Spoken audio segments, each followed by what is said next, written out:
Guys, good morning sa inyong lahat. Kakatapos ko lang ng nagkain ng breakfast guys. So napaaga akong nagising at sila hindi pa nagising no. So unang-una akong pumasok dito sa may restaurant. Sila hindi pa nagising, napagod siguro sila kahapon. Ngayon dahil tapos na akong kumain, pwede na akong bumalik matulog ulit. O, diba na? So, rest talaga tayo guys. Happy vacation in 5 days. So, 2 days na kami ngayon dito. At, dito ako ngayon sa may, ayan o, kita nyo to, dito ako nakaupo. Ay, shoutout pala sa inyong lahat dyan sa Pilipinas at sa aking mga ka-friends, yan, sa mga family ko sa Pilipinas dyan. Hello po sa inyong lahat, good morning. At nandito ako sa tabing dagat ngayon guys, nakaupo ako ngayon. Oh, wala pang masyadong tao kasi mga tao ngayon tulog na tulog pa sila. So sayang yung day kasi libre naman po yung breakfast dito. Dapat gisingin nila at bumalik sila ng tulog. Kasi ay counted na po yan sa pag-book sa, kasi ang book dito per head. Eh di gisingin mo na lang ng umaga para at least makakain ka ng maraming pagkain dito na masasarap, diba? At pwede kang bumalik ng tulog, diba? Mamaya balik ako ng tulog guys. Ayan, dito ako ngayon nakaupo. Shout out po sa inyong lahat dyan. So ayan o, nakaparada na yung mga higaan dito guys. Ang gustong magpabilad sa init, ayan, magpabilad na kayo. Kasi ako ay galing ako ng Pilipinas, itim na ako, dagdagan pa ng 5 days dito, lalo akong itim. Pero okay lang yan.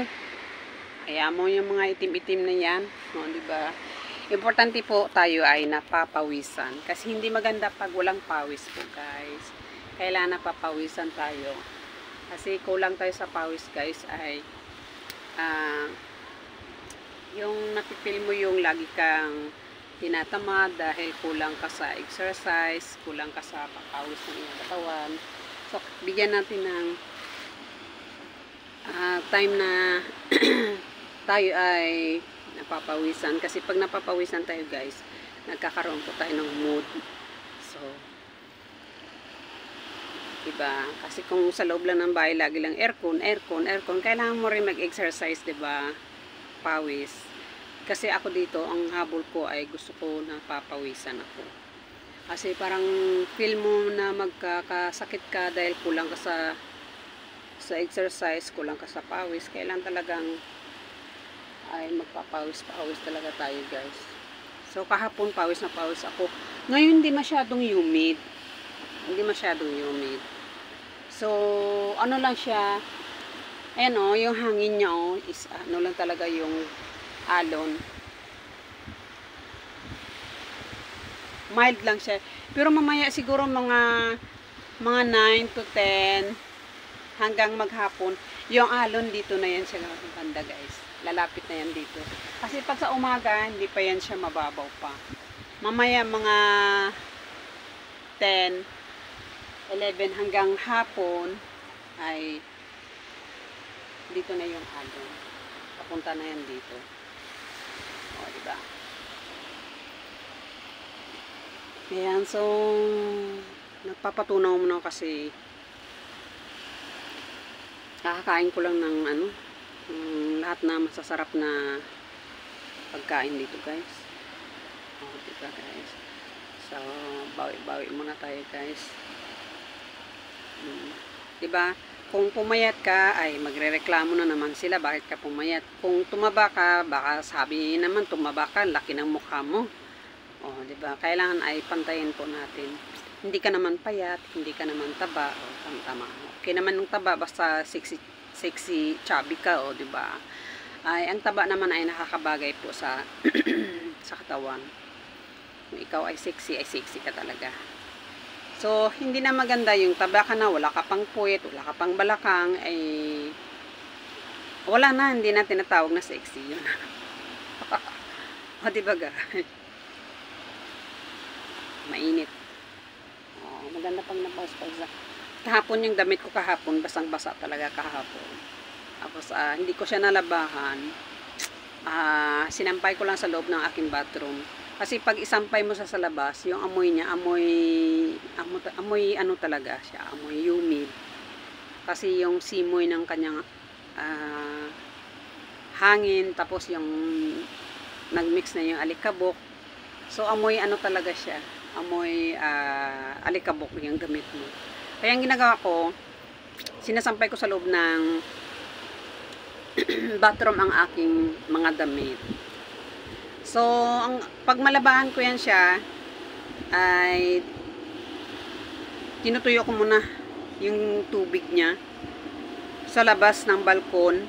Then, pag wala na yung tubig niya, dadalhin ko na sa loob ng aking bathroom. Kasi sa loob ng bathroom, mayroon pong sampayan doon. Basta may dala ka lang extra na hanger. Ayan. So, papakita ko sa inyo ang alon. Ayan.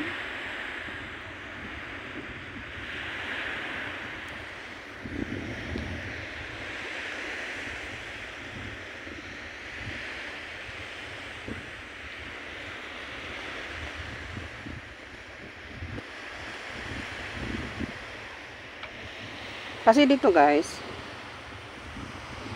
ang beach dito, doon kasi sa dulo guys, oh, Jumeirah. Pagkatapos ng Jumeirah is Regency.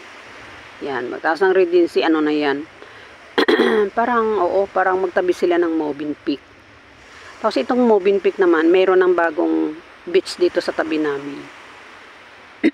Ito, ipapakita ko sa inyo sa tabi namin. Kasi nung last year nandito kami, pagbalik ko, nung umuwi ako ng Pilipinas, pagbalik ko, ay nakita ko mayroon na pong, bukas na po ang, ayan, bukas na po yung beach dito, ayan, sa tabi namin.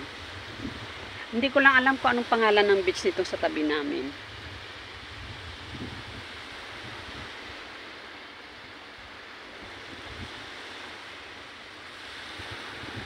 Ayan po.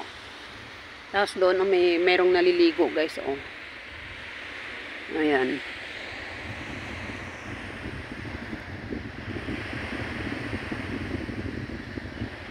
Nag-iisa siya. So, napagas ang gumising at nag-swim siya galing doon sa galing doon sa left side, papunta na siya ng right side. Hanggang doon, malayo yan, doon. Kailangan talagang more practice tayo mag-swim, guys.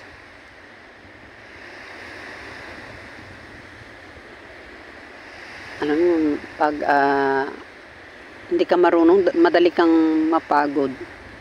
Pag marunong kang lumangoy, yung lumulutang ka lang, hindi ka napapagod. Kasi pag napagod ka, lutang-lutang ka lang muna, pahinga ka ba? Ako kahapon langoy ako. Lumangoy ako, parang napapagod na nga ako eh. Yung kailangan pag lumangoy ka, huwag mo ilabas yung puwersa mo. Yung ano lang, tama lang na lumalangoy ka. Huwag yung paspasan na para akala mo ay sport karera na po yun, iba yun eh. Kung habang nagpa-practice ka pa lang, ay dahan-dahan lang muna.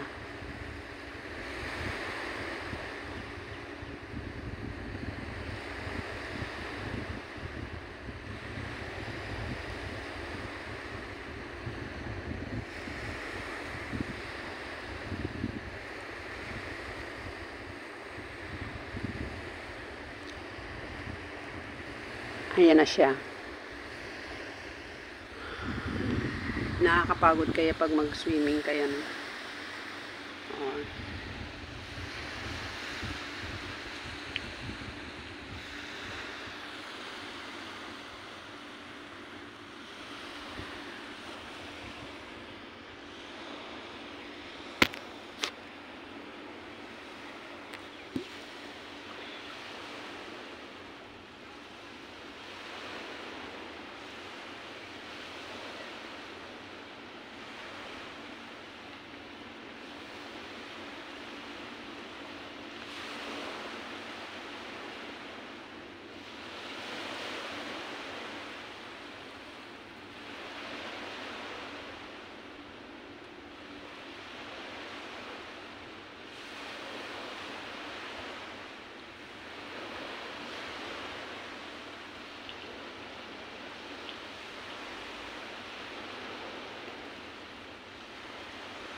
Doon na yung lumangoy, oh. Malapit na siya. Nakaano na pala siya. Kalahati na. Hanggang doon na yun sa kabila, oh.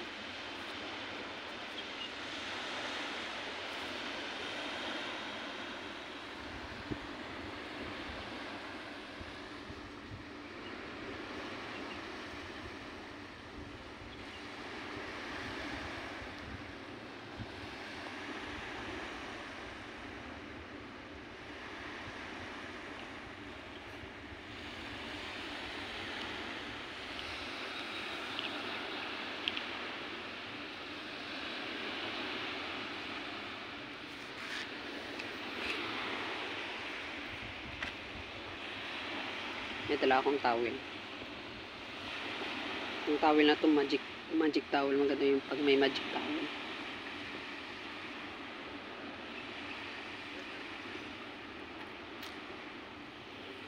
Ayun, oh. Andun na siya, oh. Ayun na siya. Ayan. Malapit na siya paparating doon sa right side. Pagdating doon sa right side. Galing yan doon siya, eh. Ayan. Punta doon. Ayun na siya, oh. Ayun. Ayan. Malapit na. Konti na lang. Papahinga mo na siya. Nagpapalutang lang. Kasi nakakapagod din mag-ano, guys. Swimming mo. So guys, see you next my video. Thank you so much. Bye.